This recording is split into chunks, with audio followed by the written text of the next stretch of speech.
মুসলমানদের দেশে নবীর বিরুদ্ধে কটূক্তিকে সেই রাখাল রাহা আজ বাংলার জমিনে আমার রাসূলের বিরুদ্ধে কটূক্তি করে বাংলার জমিনে সিনা টান টান করে ঘুরে বেড়াচ্ছে। আজ পর্যন্ত তাকে এখনো শাস্তির আওতায় আনা হয় নাই। কথা বলেন ঠিক কিনা? এ মুসলমানেরা, নবীর বিরুদ্ধে যারা কথা বলবে, নবীর বিরুদ্ধে কটূক্তি করবে আর বাংলার জমিনে সিনা উঁচু করে ঘুরে বেড়াবে, এই ৯৫% মুসলমানদের দেশে মুসলমানেরা সেটা কোনোভাবেই বরদাস্ত করবে না। কথা বলেন ঠিক কিনা?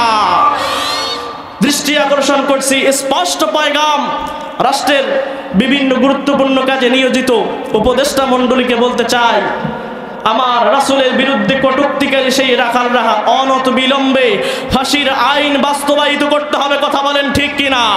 এদেশের পার্লামেন্টের কোন নেত্রীকে নিয়ে যদি গালি দেওয়া হয়, পার্লামেন্টে ট্রাইব্যুনাল জারি করা হয়। এদেশে কোন নেতাকে নিয়ে যদি গালি দেওয়া হয়, পার্লামেন্টে আইন বাস্তবায়িত করা হয়।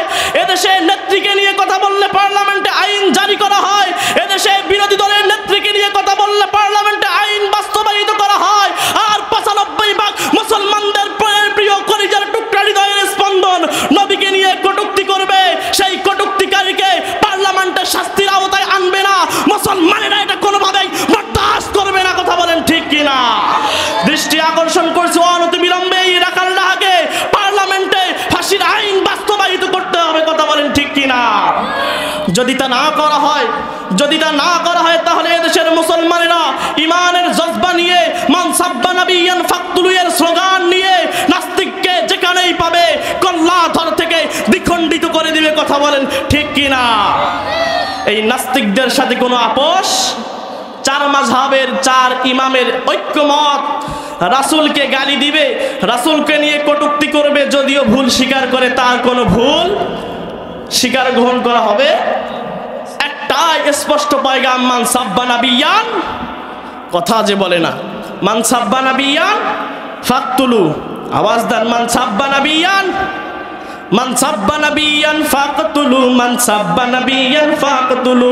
প্রাণের নবীকে গালি দিল, প্রাণের নবীকে গালি দিল, তাদের সার নাই আর কবু। মান সাব্বা নাবিয়ান বলতে পারে না রে, পারেন না?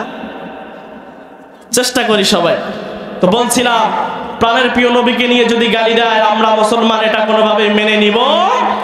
যেই নাস্তিকেরা মুসলমানদের নবীকে নিয়ে গালি দেবে তাদের বিরুদ্ধে একটাই কথা, যারা নবীর বিরুদ্ধে কথা বলবে, নবীর বিরুদ্ধে গালি দিবে, এই বাংলার জমিনে সেই নাস্তিকদের জিহ্বা কেটে কুত্তা দিয়ে খাওয়াতে হবে। কথা বলেন ঠিক কিনা?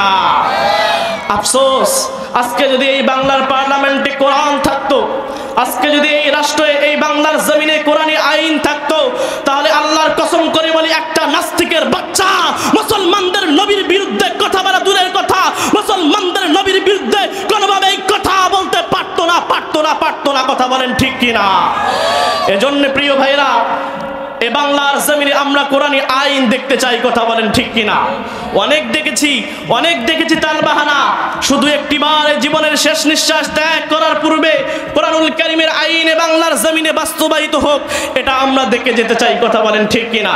কারণ বিগত 15টি বছর ধরে আমরা যেই রাজনীতি দেখেছি, যেই নেতা দেখেছি, নেতৃত্ব দেখেছি, আগামীর বাংলাদেশে সেই জঘন্য নেতৃত্ব, জঘন্য রাজনীতি আমরা দেখতে চাই না। কথা বলেন ঠিক কিনা?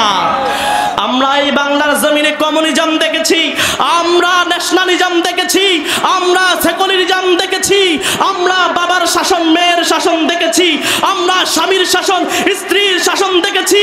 এ মুসলমান, শুধু একটিবার ১,৫০০ বছর পূর্বে হেরা গুহায় নাজিলকৃত ওই সিগন্ত আল কোরআন অনুযায়ী হযরতে উমরের মতো, হযরতে আবু বকরের মতো এ বাংলার ভূখণ্ডে শাসন ব্যবস্থা দেখে দিতে চাই। কথা বলেন ঠিক কিনা?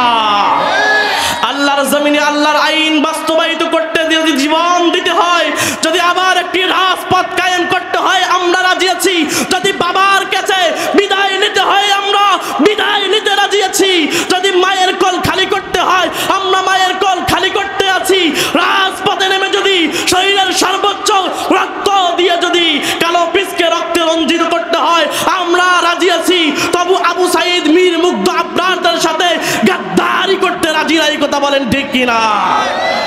এই মুসলমানের স্পষ্ট পয়গাম হলো, আল্লাহর জমিনে আল্লাহর আইন বাস্তবায়িত করতে, নিজেদের জীবনের সর্বোচ্চ ত্যাগ ও কুরবানি করতে কারা কারা রাজি আছেন দু হাত তুলে আল্লাহকে দেখাইয়া দেন। নারায়ে তাকবীর, নারায়ে তাকবীর।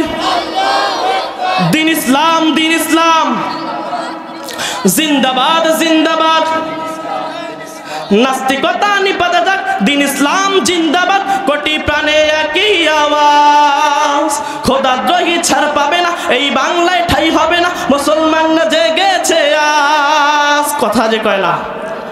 জোর কদমে সামনে চলো, বজ্র কণ্ঠে আওয়াজ তুলো, সবে মিলে একই সাথে দাও না স্লোগান, লিল্লাহে তাকবীর, নারায়ে তাকবীর। দিন ইসলাম, দিন ইসলাম। মুসলমানের ইসলামেরই জন্য দেশের হয়েছে জন্ম, ইসলামের বিরুদ্ধে গেলে দেশ হবে ভিন্ন।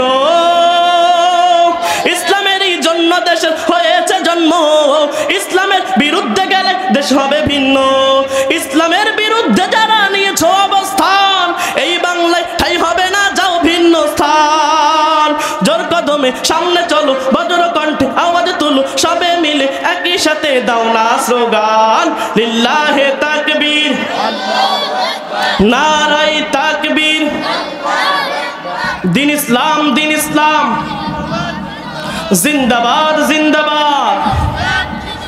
নারায়ে তাকবীর। চলবে, চলবে, চলবে, চলবে। মুসলমান ভাইরা আমার, এ বাংলার জমিন কোরআন অনুযায়ী যদি রাষ্ট্র পরিচালিত হয়, তাহলে কোনো ধর্ষণকারী ধর্ষণ করে রেহাই পাবে না। কথা বলেন ঠিক কিনা? এজন্য একটিবার কোরআনকে বাংলার পার্লামেন্টে দেখতে রাজি আছেন ইনশাআল্লাহ?